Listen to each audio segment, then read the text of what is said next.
And it's crazy that people, again, saw shit like that and didn't think that it was actual thought or talent or skill behind that stuff. So when people are like, I wouldn't have thought you would have been here, you know, where you are today. I'm like, that's because you're a fucking surface level idiot. All right, cool. I'm just doing my shit. And they try to push you to the side and keep doing that. And it's 10 years later, I'm still here, bro. My career has only been doing this. Only been up. It was the hottest shit in 2012. Where the fuck they at right now? Push me to the side and give me that weird and we can go there. And I'm fucking here right now. In this clip from Tyler the Creator's revelatory visit to Hot 97 in 2001, the keys to what has made Tyler such a compelling master of metamorphosis and the building blocks behind how you too can successfully switch up your style gradually come into view. And that leads us into step number 1, don't accept boundaries. When Tyler the Creator and his Odd Future collective burst onto the scene, everyone apart from their borderline fanatical audience and a few choice artists who saw the value in their frenzied, youthfully insubordinate music looked to impose a ceiling on them. Left aggravated by attempts to define what he and the crew were doing as horrorcore or alternative hip-hop, much of Tyler's career has been an exercise in outpacing his own shadow, and over time, he's gone from a bile-spewing youth who relished the disdain of others to a man who makes some of the most cutting-edge music in hip-hop, or any other genre for that matter. From the fuzziness of Cherry Bomb and Flower Boy's majestic soundscapes through to the breakneck sonic journey of Igor and the out-and-out rap masterclass of Call Me If You Get Lost, Tyler is always straddling multiple lines at once. And this, at its core, is one of the most important lessons that we can take from Tyler in terms of how to not only ensure that your material remains fresh and vital, but how to circumvent any idea about what you as an artist can do and can't do within your output. What's more, this has been at the forefront of his mind since the days where he was better known for outlandish antics than the thoughtful music teamed with luscious instrumentation that he delivers today. I don't like being put in a box, I just make music, you know, he told Interview magazine way back in 2011.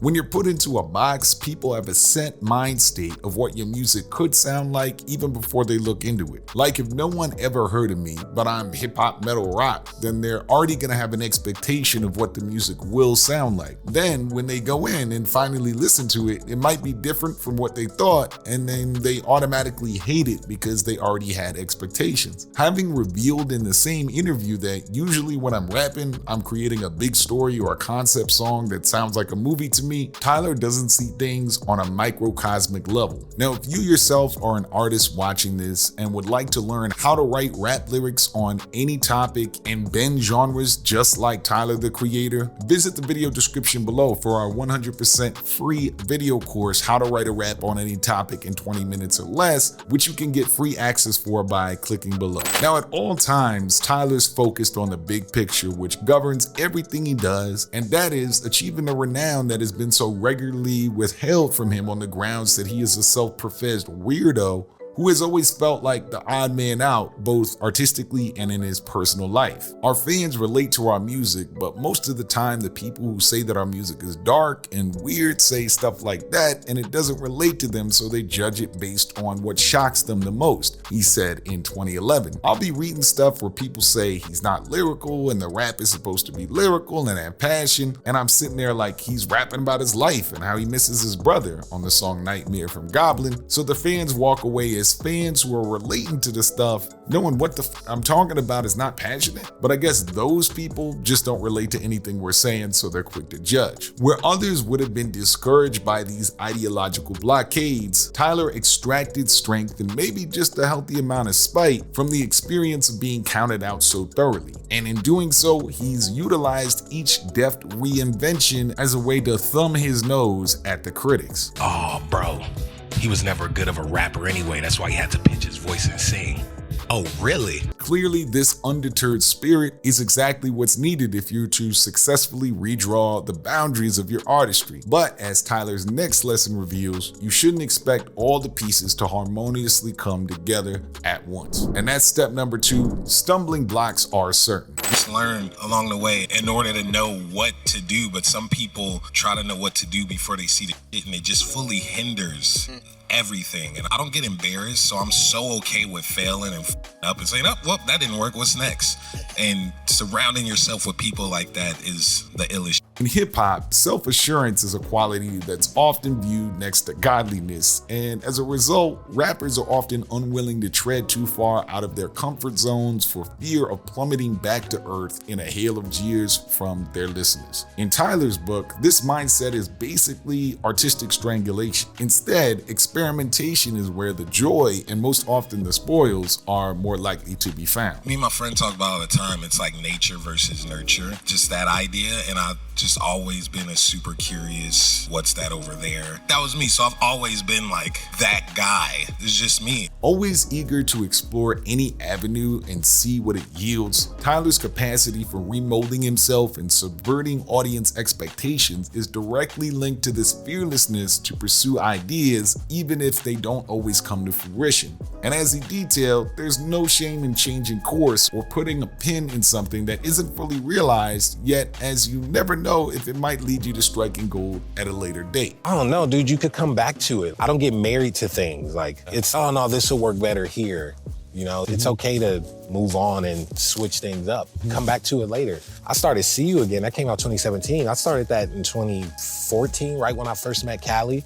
Gone Gone Thank You off of Igor, that original beat and drum pattern was for Wolf. Sometimes I'm not ready for things like, you know, sometimes I'm just not there yet. I wore all black 3 weeks ago to an event and it was nice. And I was like, I'll do that probably in 2 years and really dive into it. A man whose idiosyncrasies are integral to his appeal, Tyler knows that perceptions aren't overturned overnight either. Once as well known for his comedic hijinks as he was for his capacity to intermingle the world of hip hop with jazz fusion and inspired chord progressions, the notion that he was funny had the capacity to limit his appeal. And over time, he realized that with some effort, this could be overturned, paving the way for the most successful eras of his career to take shape. People tend to focus on what goes viral, he said. It takes all their attention. If I'm doing stupid stuff on social media, it will be more emphasized than my talent. Then when I'll go out for a walk, I'll hear, hey, you're the guy that ate dog.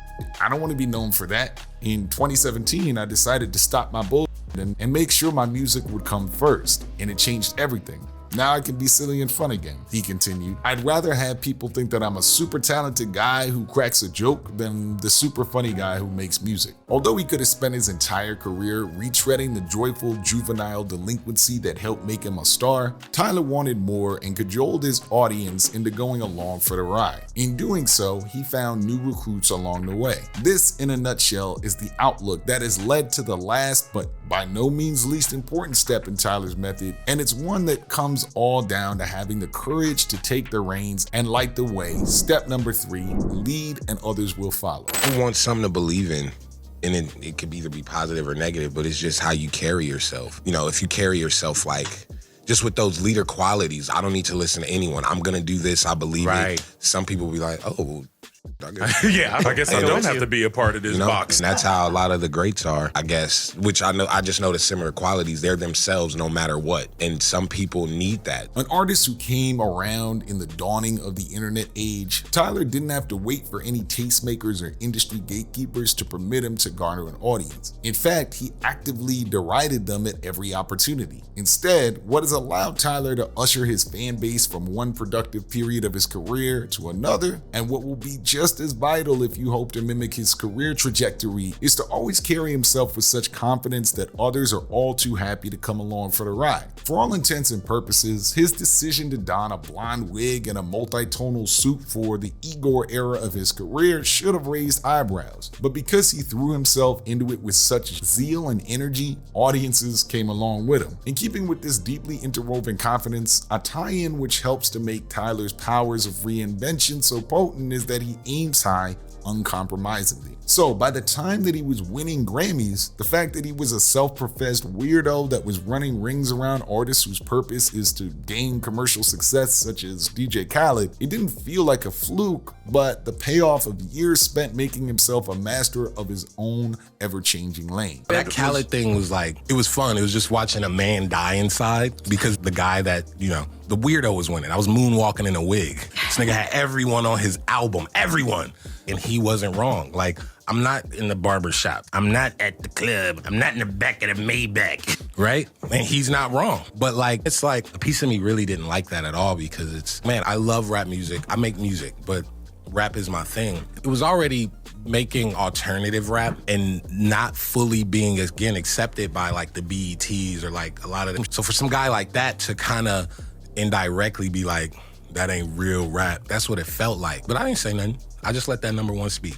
Ego had to deal with that because his whole identity is being number one. And when he didn't get that, that sat with him longer in real lifetime than that moment. Flanked by those who've looked to devalue the merits of the music since the outset of his career, DJ Khaled, referring to his music as mysterious, probably felt like an accolade more than a jab. And because of the gravitas that he carries himself with, Tyler knew that he could head off in any direction he liked and still have the same appeal to an audience who've been conditioned to expect daring sonic leaps from Tyler. After all, his output has created a revolution and spawned no shortage of artists who followed his DIY-oriented path. But ultimately, it was one that occurred with a degree of passivity about how it affected the wider musical landscape and was all about getting out his own creativity. I'm not trying to change the direction of anything, he remarked. I'm just doing what I want to do, saying what I want to say, and if the shit happens to change, then that's cool, but I just like making the music I like making. In Tyler's stellar run, we see that trying to consciously change the culture is less liable to work than simply leading with what inspires you. Not to mention, it teaches you that you don't have to make concessions towards what's popular or pander to the mainstream in order to succeed. Instead, Tyler's example teaches us to unflinchingly carry out our own visions. As if his own string of successes are anything to go by, you're liable to find that it strikes an emphatic chord with seemingly different people around the world who are left unmoved by what's occurring elsewhere in the genre. So when it comes time for you to switch up, they'll be thrilled by the prospect rather than scared of what's waiting around the corner. Now, I want to see you in the comments. What do you think is Tyler's most revolutionary song? Just one song that you think